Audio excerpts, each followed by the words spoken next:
Hey, BookTube, Sean here, coming to you with my weekly wrap-up, which this week will be actually more of a haul, as I didn't finish any books. But first things first, I want to say, first, a huge thank you to Rachel at The Shades of Orange for the wonderful, super nice shout-out you gave me earlier this week. That was completely unexpected and warmed my heart, and I greatly appreciate it. And there's probably 35 to 40 of you who came to me from that shout out. And so welcome to my channel, new subscribers. I'm glad you found me. I'm really happy to have you here. And let's get into the weekly wrap up. So like I said, I didn't finish any books. I'm still working on The Stone Sky by N.K. Jemisin and my Arc of Revenant Winds by Mitchell Hogan. Just with dealing with getting a new car, this week, I just didn't have a ton of time to read, and I also got a little slumpy. Just mentally, I just was kind of checked out. I just didn't feel like doing a whole lot, and I watched some game shows, and that was about it. So I picked up a new car Thursday night, so I'm all set. Everything's taken care of, and so I'm hoping to get back into reading. Like today, I'm filming this on Saturday, and today I'm going to a play festival that my wife is performing in, so I'm not going to have a whole lot of reading time today, but tomorrow I should be able to get back into some stuff. For those interested, I picked up a 2017 Chevy Cruze, leasing it. It's actually the first new car I've ever had in my life, so I'm really excited. So let's get into the haul portion of the video. First thing I picked up, my work has a rewards program. Team leaders can give out points, and you can collect points and get things, even up to like HD TVs and plane tickets and stuff like that. But I use my points to buy books. So the first book I picked up was the Word Cloud Classics edition of Dracula. I really love this cover. I saw this. I don't remember if I saw this on a channel or I just ran across it on Book Depository. I don't remember, but I really love the design of the cover, and it's super soft. And I know I said in my coffee book tag that, and if you saw that, you'll know Dracula is one of my favorite novels. But I said in that video that I wanted to get back to reading Dracula every October, but I didn't think it was going to happen this year. But now that I've got this nice new edition of Dracula, I think it might happen this year. Next thing I picked up was The Core of a Yellow Sun by Johanna Sinisalo, and this is translated from Finnish, and it is translated by Lolo Rogers. This is a book in a genre called Finnish Weird. A genre I just recently learned about. So I like weird things, and this is... I'll just read it. From the author of the Finlandia Prize-winning novel Troll, a love story, comes a captivating and witty speculative satire of Handmaid's Tale. Of a Handmaid's Tale-esque welfare state where women are either breeders or outcasts. Addicts chase the elusive high of super hot chili peppers, and one woman is searching for her missing sister. Sharp and suspenseful, The Core of a Yellow Sun further cements Johanna Sinisalo's reputation as a master of literary speculative fiction and her country's unique take on it, dubbed Finnish Weird. That's just the first chapter.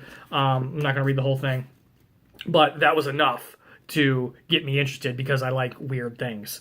And I believe this was the book handed out at Worldcon, if I remember correctly from watching Worldcon vlogs. So maybe Kitty G, Kaitlin, if you see this, or Reija, if you see this, you can correct me if I'm wrong. Next one I picked up was The Girls of Atomic City, the untold story of the women who helped win World War II. And this is about the women who worked in the factories that built the atomic bombs. And I am a fan. I'm a fan of history, and I'm a fan of World War II history.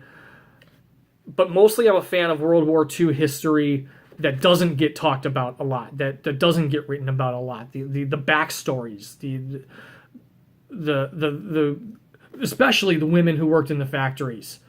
That's just fascinating. That's just, and because it really started the women's right to work movement in America. So that just fascinates me, and I'm really happy to have this. The next couple things I picked up were from the library. I went to the library again. I got more books that I'm probably not going to get to, but hopefully I can renew them. This is the one I wanted to get the last time I went to the library. I put a hold on it, and the hold came in. House of Names by Colm Toibin. And this is an Agamemnon retelling that I've heard very good things about. So I'm kind of excited to get to this. So I'm really hoping that if I can't get to it, I can at least renew it. And the other thing I picked up was From Hell by Alan Moore and Eddie Campbell. And this is a graphic novel Jack the Ripper story. I actually saw this on Michael S. Deutsch's channel, who is now Michael S.D., I noticed. This was on his Tome Topple readathon, and it is apparently the inspiration for the movie From Hell with Johnny Depp, which I enjoy because I know a lot of people don't like that movie or have problems with that movie, but I enjoy Jack the Ripper stories, and I thought it was a pretty decent movie myself. But I did not know it was from a graphic novel, so I'm excited to read the source material. Next, I went to the used bookstore yesterday, kind of celebrating getting the new car, because that's how I celebrate, is going to the bookstore. First couple things I picked up were in the free book bin outside. So the first one I got was The Night Eternal by Guillermo. We're just going to scratch that. Del Toro. Apparently I can't say Guillermo. There it is. And Chuck Hogan. It is the third book in the Strain trilogy, which is what the Strain TV series on FX is based off of. And I have the first two books in this premium mass market paperback edition, so I was really happy to find the third book in that, so maybe I can kind of marathon that series sometime.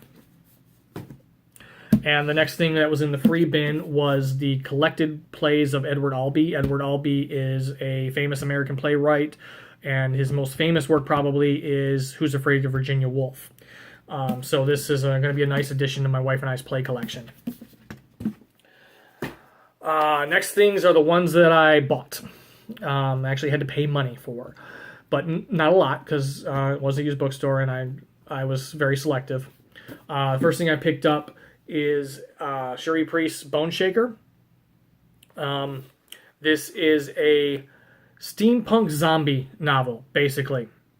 I've heard some good things about it. I'm not the biggest fan of zombies, but I do enjoy steampunk, and I need a steampunk novel for Reddit Fantasy Bingo. So this might be it. Now I have like 3 or 4 options for steampunk, but I have been very interested in this, even though I'm not a huge fan of zombies. I don't hate them. I just really have to be in the mood for them, which as a horror fan is an unpopular opinion these days with The Walking Dead. But I don't know. I just don't care about zombies that much. They just don't do it for me. Next thing I picked up was Child 44 by Tom Rob Smith. And this is a murder mystery set in...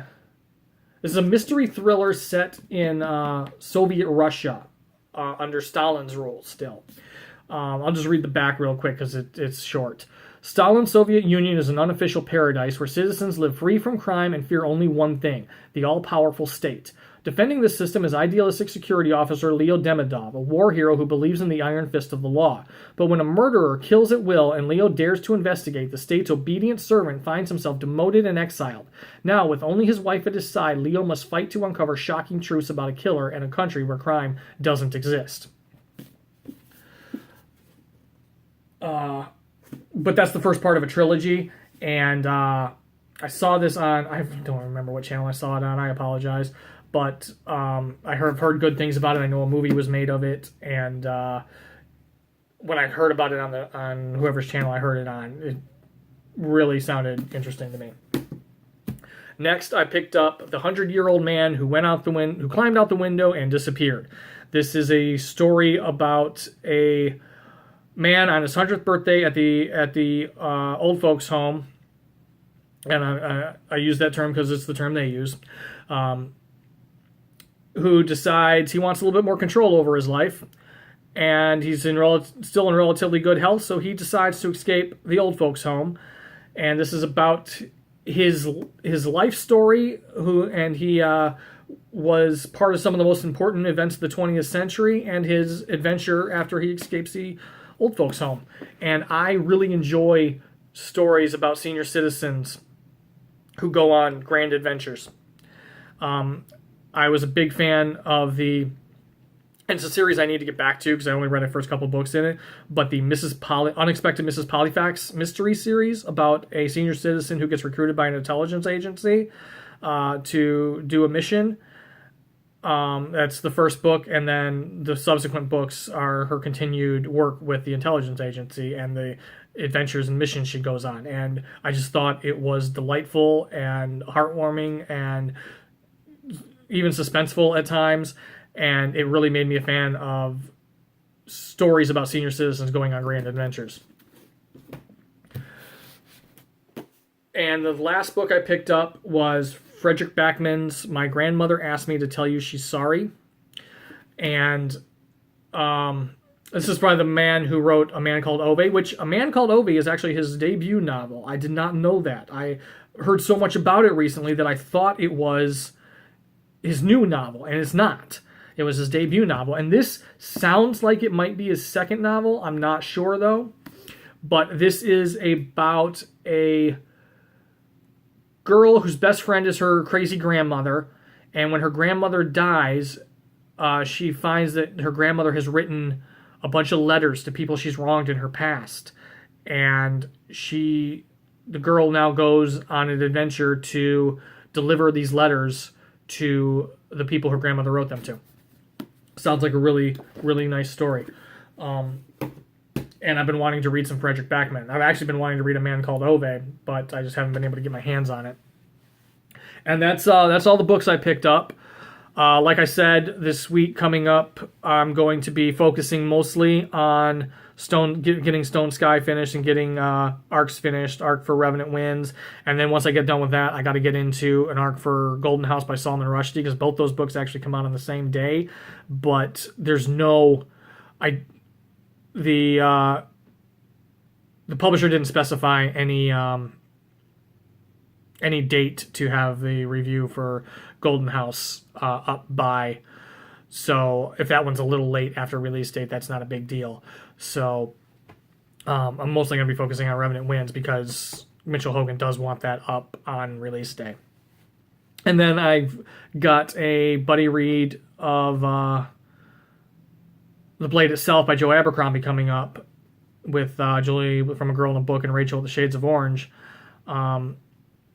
Whenever Rachel gets her copy in from the library. So don't know exactly when that's going to start, but she said probably at some point this week. So that's it. That's my weekly wrap up. Probably a few extra videos from me this week. I got a couple other videos I want to do and scatter them in throughout the week. I have a review of Sea of Rust that I'm hoping to get up by Tuesday. I've written it, but I need to record it, which I'm going to do you're seeing this on Sunday probably. So today I'm going to record the video of it and probably have that up Monday or Tuesday. I want to schedule those for them to go up at this coinciding with each other. But other than that, that's it for the week. And